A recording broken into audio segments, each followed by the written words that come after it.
Kemudian yang terakhir saya beri ijazah tentang Al-Fatihah ya, karena ini surat yang populer. Kalau saya ijazahi Quran 30 juz pasti sampean nggak hafal. Atau ijazah surat Baqarah. Kalau mau Baqarah mau. Ijazahi surat Baqarah mau 2 juz setengah. Mau Mas Asep? Ya Fatihah aja yang gampang ya. Nah, ya kulhu Fatihah ini paket ringan ini. Tapi pahalanya apa? Besar. Ini beda ya, artinya selama ini mungkin Anda baca tapi monoton ya. Tapi ini saya bacakan teks aslinya tentang istilahnya itu mazaya itu kelebihannya Fatihah. Saya baca Arabnya dulu, nanti ini terakhir ijazah tadi kan saran-saran umum tentang sosial. Ya, pokoknya jadikan kebaikan itu punya nilai sosial yang baik lah. Jadi nanti orang yang nggak amanah nggak laku, ya calon bupati, gubernur, presiden yang nggak amanah juga nggak laku. Tak bacakan supaya sampean tahu keramatnya Bismillah. Nah sebelum saya bacakan Bismillah Fatihah, tak beritahu tentang ilmu tafsirnya karena ini penting sekali. Fatihah itu dawuhnya Allah, tentu itu dawuhnya Allah. Saya ulang lagi, itu kalamullah. Tapi yang sudah diberikan kesampaian ke kita semua. Sehingga seakan-akan itu menjadi dawuhnya kita ke Allah. Jangan salah loh ya, Fatihah itu dawuh Allah tapi sudah diberikan ke kita. Sehingga posisi kita itu yang punya itu. Nah kenapa ini perlu dijelaskan? Karena nanti ada kalimat iyyaka na'budu wa iyyaka nasta'in. Kalau itu masih kalam Allah, berarti Allah ngomong ke kamu, ngendikan ke kamu, kepadamu aku menyembah. Masa Allah menyembah kamu? Nah sehingga ilmu tafsir itu menyelesaikan itu dulu ya. Saya ulang lagi ya, sebelum sampean sering baca Fatihah, aku yakin ya sering baca, tapi barokahnya tidak paham itu tidak pernah janggal. Enggak paham itu ya penting supaya tidak iskal, tidak janggal. Sebetulnya di kalimat itu ada yang janggal. Kalau Fatihah itu kalimatnya Allah atau kalam Allah, bagaimana dengan kata-kata iyyaka na'budu? Masa Allah ngendikan ke kita, kepadamu kami menyembah? Masa Allah menyembah kita? Maka penyelesaiannya secara ilmu tafsir gimana? Semua ulama mengatakan, bukan satu dua, semuanya mengatakan di Fatihah itu semuanya diberi kawalan kalimat. Saya ulang lagi ya, di Fatihah itu semuanya diberi awalan kalimat qulu, katakan wahai hambaku begini. Ya, katakan wahai hambaku begini. Nah, begini ini pelajaran dari Allah yang sudah diberikan ke kita. Terus kita mengatakan bismillahirrahmanirrahim, alhamdulillahirabbil, termasuk kita mengatakan iyyaka na'budu wa iyyaka nasta'in. Jangan bayangkan Allah ngendikan ke kita. Kalau Allah ngendikan kita berarti gini, hei wahyu ihdinas siratal mustaqim, tunjukkan saya jalan yang benar. Nah nanti kamu terus, ya Allah, Anda aja minta tolong saya minta tolong siapa kan, jadi panjang kan. Ya saya ulang lagi ya, jadi itu di Ulumul Quran diterangkan gimana? Sebelum baca Fatihah ya, Fatihah itu kalamullah, ngendikannya Allah, tapi yang sudah diajarkan ke kita dan sudah milik kita, sehingga kalimat itu menjadi milik kita. Tapi ya kalamullah, tetap kalamullah, tapi sudah menjadi milik kita. Udah paham ya? Ya pinter nah. Ya, karena kalau tanpa penjelasan seperti ini, Anda akan iskal. Bagaimana Allah, iskal itu janggal, bagaimana Allah mengatakan iya karena butuh. Kan jadi aneh ya? Ya, jadi tak jelaskan secara ilmiah ya. Jadi kata ulama-ulama tafsir, ayat-ayat Quran seperti ini sebetulnya dimulai dari qulu, apa? Meskipun nggak dilafatkan. Itu kan sama dengan qul huwallahu ahad Muhammad, katakan kalau Tuhan itu satu. Ya namanya Quran itu kan kalam Allah, membina nabinya, membina umatnya. Makanya dikatakan atau enggak, di sini tersembunyi kata qulu, katakan. Ya. Jadi ya ibarat apa itu? Kamu ngajari anak kamu lah. Le, panggil jenengan bapak kulo. Itu maksudnya anak itu, kalimat itu kalimat kamu, tapi kamu ajarkan ke anak kamu. Terus anak kamu bilang, Pak jenengan bapak kulo. Nah, ketika kamu mengatakan jenengan, bukan kamu mengatakan jenengan anakku, berarti anakmu itu bapakmu kan lucu kan. Anak kamu ajari jenengan bapak kula. Kamu engkau bapak saya. Terus anak kamu mengulang jenengan atau kamu bapak saya. Berarti itu kalimat yang kamu ajarkan, tapi sekarang sudah milik anak kamu. Kalau itu kalimat kamu kan lucu, masa anak kamu bilang bapak?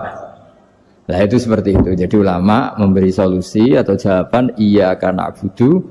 Ya itu sebelumnya ada kata-kata kulu, katakan wahai hambaku, hubungan kamu dengan saya adalah katakan iya karena butuh, wa iya karena nasta'in. Terus hubungan kamu dengan saya katakan juga dalam doamu ihdinas siratal mustaqim. Jelas ya, jadi itu kalam Allah yang sudah milik kita karena diajarkan Allah untuk kita.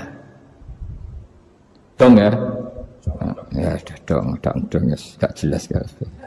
Tapi bagus, gak jelas itu bagus. Kalau kamu jelas gak jadi digrab, jadi gubernur. Min azimi fadliha kasratu asma'iha fadha'il ukhra. Ini cerita dramatisnya surat Al-Fatihah. Qala Abu Hurairah radhiyallahu anhu inna iblisa ranna khina unzilat Al-Fatihah. Jadi iblis itu begitu kesakitan. Ini kitab Abu Abul Farad karangannya Syed Muhammad Alawi, juga kutipan dari beberapa kitab. Yang jelas beliau sendiri juga ngutip dari beberapa riwayat di beberapa hadis. Halaman 1, 2, 3. Ketika Fatihah turun itu iblis kesakitan. Kayak orang sakit gigi lah, tersiksa sisanya karena turunnya surat apa? Al-Fatihah. Artinya kalau Anda baca Fatihah dijiwai, maka Anda melemahkan setan, melemahkan iblis. Wa qala Mujahid, khina unzilat Fatihatul kitab ronna fastama indahu asyayatin. Jadi ketika Fatihah itu turun, iblis itu terkapar lah kira-kira. Sampai dijenguk banyak setan. Jadi kamarnya di ICU lah kira-kira gitu kalau sekarang itu. Entah COVID entah enggak tahu. Pokoknya di ICU sampai dijenguk banyak setan. Enggak tahu bawa apa enggak tahu. Pokoknya dijenguk banyak setan. Nah yang nyangoni karena ini apa? Ketuanya apa? Pingsan, sakit. Jadi iblis itu sakit sampai dijenguk anak buahnya setan-setan.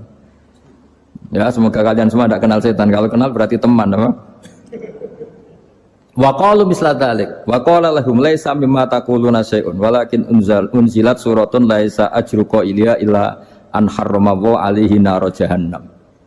Saya ini bukan sakit fisik kata iblis. Kamu tidak usah jenguk saya, datangkan dokter terbaik, tidak usah. Saya ini tidak sakit fisik.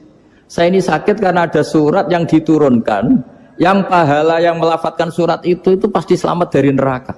Padahal misi terbesar saya ini supaya manusia masuk neraka. Sekarang punya tamengnya. Wah pusing kan? Ya seperti orang lah goda sampean ternyata sampean setia itu kan pusing. Nah ternyata tidak setia itu yang akhirnya ribet kan itu.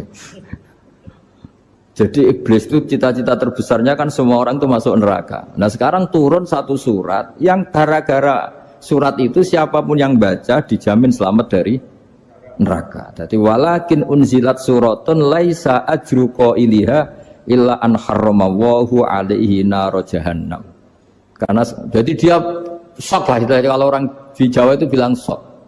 Aduh sial nasib saya ini umat nggak bisa saya goda lagi karena punya tamengnya tadi punya. Qad tolakaidukum wa makrukum. Rekayasa kalian sekarang itu tidak ada gunanya semua. Nah, ini alhamdulillah di Indonesia kelihatan kan banyak yang miskin, banyak yang susah. Tapi selagi mereka masih sholat, tuh keinginan mencari halal itu masih tinggi. Kayak apa kita di tengah kota, jauh dari anak istri, jauh dari tetangga. Biasanya kalau orang jauh dari anak istri, tetangga kan sakar PDW. Tapi yang soleh masih banyak, sudah jauh dari keluarga tetap lurus. Loh, kalau yang dekat lurus kan wajar, konangan wong akeh kan. Ini sudah jauh masih lurus. Nah ini nggak lepas dari barokahnya surat apa? Surat Fatihah tadi. Jadi karena ada surat yang menjamin pelafalnya atau qailiha terbebas dari api neraka. Wa qalat as-sayatinu lahu is ayu syai'in ta'muruna ya maulana. Faqala lahum idhabu wajtahidu hatta tukhfilu qulubahum hatta la yaqulu hadhihi surah. Lalu kita gimana? Jari para setan gitu. Lalu kita gimana? Terus kata iblis, sudah bikin mereka lupa sehingga tidak baca lagi. Selagi masih baca kita pasti keok. Jadi kalau sampean sudah jarang baca Fatihah itu berarti sudah bagian dari kemenangan apa? Iblis. Jadi kalau sampean sudah jarang baca Fatihah itu berarti bagian dari kekalahan Anda kemenangan iblis. Masih sering baca? Berapa kali? Terus apa lagi?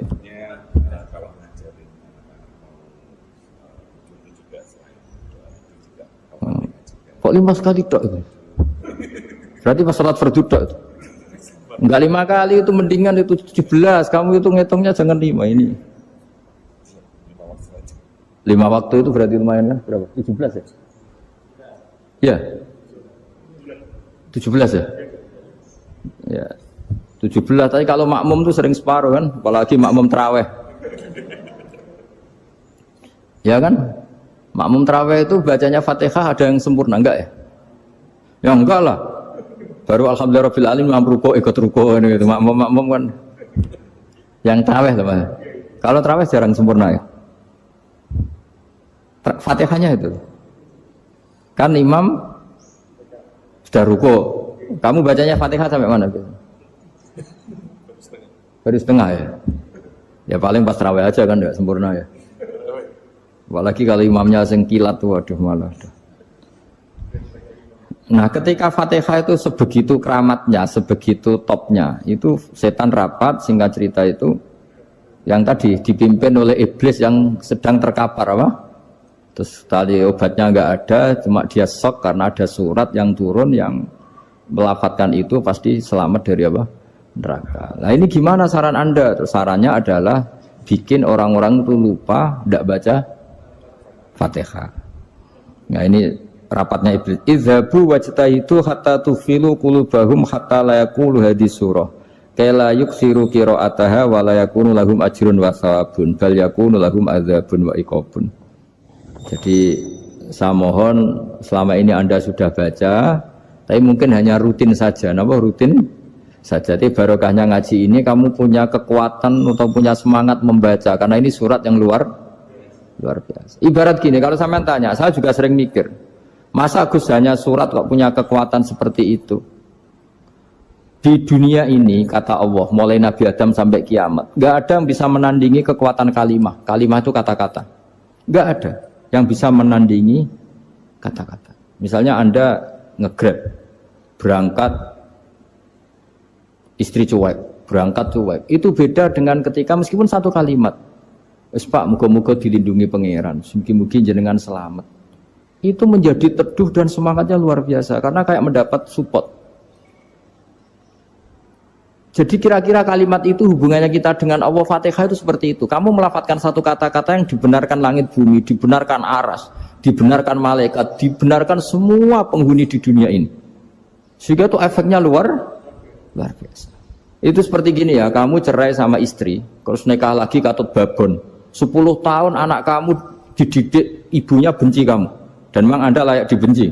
Dididik dan sampai nggak pernah manggil kamu Pak. Suatu saat kamu tentu rindu kan ingin dipanggil Bapak oleh anak kamu. Suatu saat anak ini manggil kamu Pak E. Wah, itu senengnya bukan main, hanya sebuah kata-kata. Makanya kadang-kadang orang itu tanya sama kiai, ijazah lafadz ini gunanya apa sih? Itu ijazah-ijazah itu untaian kata-kata, yang kata-kata ini dibenarkan langit dan bumi dan aras dan para malaikat, sehingga efeknya itu luar. Nah, ibarat seperti itulah, kamu melafadzkan Fatihah itu melafadzkan kata-kata yang dibenarkan Allah dan Rasul dan semua malaikat, semua penghuni langit, maka ini efeknya pasti luar. Nah, di sini lah orang-orang dulu tuh tahu keramatnya itu, sehingga ketika melawan Belanda, melawan Jepang dulu itu kalimat-kalimat itu menjadi mantra yang luar biasa. Doa yang luar biasa. Tapi di era modern karena orang sudah tidak ngerti itu, dianggap itu mantra, jimat, khurafat, bid'ah, waduh ribet menemal. Sebetulnya tidak seperti itu. Memang kata-kata ini kekuatannya luar biasa. Sama kesakitan hati kamu juga karena itu. Ngojek wangilan.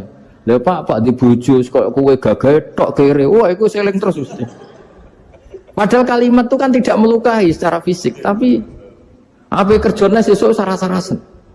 Karena terus dengan pengadilan seperti itu kan, ngapain kerja demi perempuan yang seperti ini? Lagi-lagi kata-kata ini luar. Nah, bayangkan kalau kata-kata itu adalah kalimat yang diajarkan Allah lewat Rasulnya, lewat malaikat Jibril. Kayak apa kekuatannya itu? Nah, kira-kira Fatihah itu gitu. kalimat yang baik, kalimatan thayyibah diajarkan oleh Allah dan Rasul, kayak apa kira-kira kekuatannya? Pasti luar biasa. Wong support yang dikatakan istri kita, anak kita aja luar biasa, apalagi ini support yang diajarkan Allah dan Rasul. Ya makanya saya mohon kalau baca Fatihah, baca kalimat-kalimat thayyibah ketika sholat itu dijiwai. Ya misalnya Rabbana lakal hamdu mil'us samawati wa mil'ul ardi wa mil'u ma syi'ta min syai'im. Engkau zat yang layak dipuji dan pujian ini memenuhi langit dan bumi. Karena kita tahu nggak ada sejengkal di alam raya ini kecuali di situ ada rahmat Allah. Misalnya kamu bisa lewat sampai rumah saya, kamu mungkin anggap biasa saja. Coba kalau ngalami likuifaksi, tahu-tahu bumi ini ambles, bisa ngelewati yang likuifaksi itu luar.